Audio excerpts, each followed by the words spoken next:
Programang It's Showtime, pinatawan nga ng suspensyon ng MTRCB. Narito nga ang buong detalye, alamin natin ito.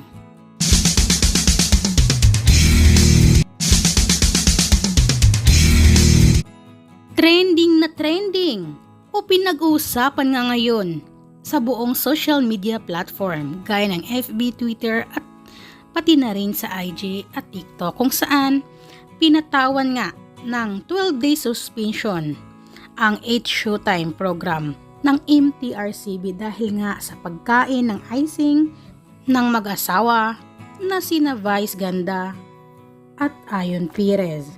Dito naman ay marami sa mga kapamilya or ABS-CBN network nga ang nalungkot, lalong-lalo na ang mga fans ng It's Showtime dahil nga sa suspensyon na pinataw nga ng MTRCB dahil lamang sa pagkain ng icing ni na Vice Ganda at Ayon Perez.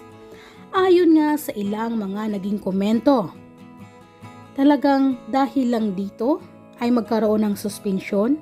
Hindi nyo ba alam ang mga nasa ibaba nito or ang mga trabahante or staff ng It's Showtime kung ano ang epekto dito sa kanila?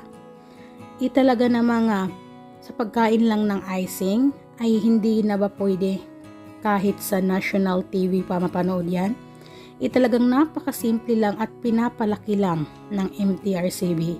Ayon nga ito sa ilang komento ng mga fans ng It's Showtime na talagang hindi nila matanggap ang naging suspension na ito ng 12 araw. 12-day suspension ng It's Showtime. Paano na yung mga tumatangkilik saan na nila papanoorin ito? Gayong pinasuspende ito ng MTRCB.